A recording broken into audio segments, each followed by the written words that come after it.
Friends, welcome to my channel. చిన్ని సిరి గురించి తెలుసుకుందాం. ఏమైంది శ్రేయ అని అంటే, ఏం కాలేదు అత్తయ్య అంటే, నువ్వు ఇంటికి కాబోయే పర్మనెంట్ కోడలివి, టెంపరీ కోడల్ని చూసి ఇలా బాధపడకు అంటే, మళ్ళీ ఏం చేయమంటావు అత్తయ్య అని అంటుంది. ఎంగేజ్మెంట్ నాతో జరిగి పెళ్ళి బావతో జరిగితే నేను ఎలా హ్యాపీగా ఉంటాను అత్తయ్య? జీవితాంతం హ్యాపీగా ఉండాలంటే ఇలా హ్యాపీగా ఉన్నట్లే నటించాలి అని మన నాగవల్లి దేవ వాళ్ళ ఫ్రెండ్ అప్పుడే వస్తే దేవ నమస్తే కంత్రి గారు అని అంటారు. ఏంటి అని అంటే, నమస్తే మంత్రి గారు అంటే, నేను మంత్రి గారిని కాదు కదా అంటే, ఫ్యూచర్లో అవుతావేమో అని అంటే, నాకేంటి కంత్రిలా వినిపించింది అని అంటే, నేను మంత్రి అన్నాను, నాకెందుకో మంత్రిలా కనిపించింది, మరి నీకెందుకో కంత్రిలా కనిపించింది అని దేవా. అసలు ఎన్ని రోజులైంది మనం ఇలా జోకులు వేసుకొని? అవునవును చాలా రోజులైందంటే, సరే నువ్వు కంకణ పెట్టుకొని మా అబ్బాయి పెళ్లి చేసినందుకు థ్యాంక్ యూ అని షేక్ హ్యాండ్ ఇస్తాడు. మీ అబ్బాయికి వేరే అమ్మాయితో పెళ్ళైతే నీకు కోపం రాలేదంటే, ఫస్ట్ మా అబ్బాయికి మా మేడకోడలతో ఎంగేజ్మెంట్ అయింది, ఇలా పెళ్ళి జరిగేసరికి నాకు చాలా కోపం వచ్చింది. తర్వాత మా ఆవిడ చెప్పింది దైవ నిర్ణయం కదా అంటే నేను యాక్సెప్ట్ చేశాను అని దేవా అని. కోపం ఏంటిలే, వస్తుంది పోతుంది, కానీ మన శ్రేయం మాత్రం కలకాలం ఉంటుంది. మధు రెడీ అయిపోతుంది. నేను రెడీ అయ్యాను శ్రీవారు, మీరు రెడీ అయిపోండి అని అంటే, ఏంటి శ్రీవారు ఆరు అని అంటున్నావు సొంత మొగున్లాకనంటే, మీరు నా సొంత మొగడే కదా సార్, అందుకనే పిలుస్తున్నాను అని అంటే, నేను చెప్పానా నీకు చెప్పానా అని అంటాడు. నేనే నీ భర్త అని నేను చెప్పానా? మళ్ళీ అలా ఏమండి అని నాకు పిలవకు అని అంటే, సరే ఓకే నేను పిలవను అని. సరే నేను మ్యాడీ అనే పిలుస్తాను, వెళ్ళి రెడీ అవ్వు అంటే, నేను రెడీ అవ్వను అని అంటాడు. అంటే ఎందుకు నీకు ఇష్టం లేదా అంటే, నాకు ఇష్టం లేదు అంటే, పెళ్ళి రెడీ అవ్వడం ఇష్టం లేదా, లేకపోతే పెళ్ళి ఇలా తనతో జరగడం ఇష్టం లేదంటే, రెండు ఇష్టం లేదు నాకు అని అంటాడు. వెళ్ళి చేసుకోనంటే, భర్త పక్కన లేకపోతే ఎలా చేసుకుంటారు అని అంటారు. అంటే మళ్ళీ భర్త అంటావు ఏంటంటే, తాళి కట్టిన బంగాళదుంప అని అంటారా అంటే, మ్యాడీ అంటారు లేదు చిలకల దుంప అని అంటారు. చిలకల దుంపతోటి పులుసు చేయాలి, అలాగే ఆలుగడ్డతోటి ఫ్రై చేయాలి అని చెప్తుంది. చెప్పగానే నీకు కామెడీ ఉందా లైఫ్ అంటే అని అంటే, నీకు టాస్టీగా ఉన్నానంటే, నేను అత్తయ్య నీకు ఎవరు చెప్తే నువ్వు వింటావో నాకు తెలుసు, వెళ్ళి అత్తయ్యని పిలుస్తాను. అత్తయ్యని పిలవడానికి అత్తయ్య అని పిలవడానికి వెళ్తుంది. రెడీ అయిపోయావమ్మ, నువ్వు అచ్చం లక్ష్మీదేవిలాగా ఉన్నావు అని అంటే, మీ అబ్బాయి ఇంకా విష్ణుముద్రిక లాగా తయారుగాలేడు అత్తయ్య అని అంటే, మ్యాడీ రెడీ అవ్వట్లేదు, నువ్వు చెప్పు వెళ్ళి అని అంటే, నేను చెప్పినా కానీ వినట్లేదు, మీరు చెప్తున్నా నేను వింటాడేమో అని మీకు చెప్తున్నాను అని అంటే, ఏంటమ్మా పెళ్ళైనాక నీ మాట వినాలి కానీ ఇంకా అమ్మ మాట వింటున్నాడు ఏంటంటే, ఏమో అంటే నాకు తెలీదు అని ఉంటుంది. అంటే ఇప్పటి నుంచి పెళ్ళైనాక భార్య మాటనే వినాలి అని. ఏంటి రెడీ అవ్వకుండా అలా కూర్చున్నావు అని అంటుంది. అంటే మమ్మీ నా మ్యారేజ్ ఎటువంటి సిచ్యువేషన్లో అయింది నీకు తెలుసు కదా అని. అంగవంగ వైభోగంగా జరగాల్సిన నీ పెళ్ళి తూతూ మంత్రంగా అలా జరిగిపోయింది, అందుకే ఇప్పుడు పద్ధతిగా జరిపిస్తున్నాం. మా అబ్బాయి పెళ్ళి గ్రాండ్గా జరగాలని, చూసి మురిచిపోవాలని మాకు కూడా ఉంటుంది కదా. ఈ అమ్మ మాట కాదు అనవని నేను అన్ని ఏర్పాట్లు చేశాను, గెస్టులు గీట వచ్చారు. ఇప్పుడు ఈ కార్యక్రమం జరగకపోతే డాడీ పరువు పోతుంది కదా నాన్న. మమ్మీ మాట డాడీ పరువు నిలబెడాలంటే నువ్వు ఏం మాట్లాడకుండా రెడీ అయ్యి వచ్చేసి.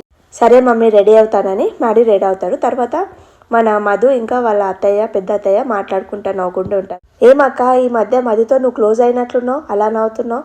సరే కార్యక్రమం అయినాక ఇద్దరు పక్క కూర్చొని మాట్లాడుకుందరు, ఇప్పుడు పని ఉంది వెళ్ళు అని అంటారు. చూసావా మ్యాడీ నా మాటే వింటున్నాడు, నీ మాట వినట్లేదు అంటే, ఇంతకాలము భార్య అనే పాత్ర లేదు కాబట్టి నీ మాట ఇప్పటి నుంచి నా మాట వింటాడు అంటే, వినడు వాడెప్పటికీ నీ మాట వినడు, వాడెప్పటికీ నా మాటే వింటాడు. నా మాటలతో నీ మీద కోపం కలిగిస్తాను, ద్వేషం కలిగిస్తాను, అసహ్యం కలిగిస్తాను, చివరికి వాడు నిన్ను మెడలు పట్టుకొని బయటికి వెళ్ళకొట్టేటట్లు చేస్తాను. అంత దూరం ఎందుకంటే ఇప్పుడే చేస్తే అయిపోతుంది కదా, వెళ్ళి చెప్పండి నేనే చిన్నినని మ్యాడీకి వెళ్ళి చెప్పండి. నో నేను చెప్పను, నేనే చిన్నినని నా నోటితోటే నువ్వు చెప్పిస్తానని చెప్పావు కదా, నాతో ఛాలెంజ్ చేసావు కదా. నేను ఓడిపోవాలంటే నా నోటితో నేను డాడీకి నిజం చెప్పకూడదు, ఆ నిజాన్ని నీ చేతితోటే వారికి చెప్పిస్తాను, నీ గోతిలో నువ్వే పడేటట్టు చేస్తాను. మధు వల్ల అమ్మ నాన్న అప్పుడే వస్తారు. చూసి ఏదో ఎలానో చూస్తారు. వచ్చారు నా కూరగాయల వియ్యకుడు అని అంటాడు. నమస్కారం అమ్మ అని. నమస్కారం అని.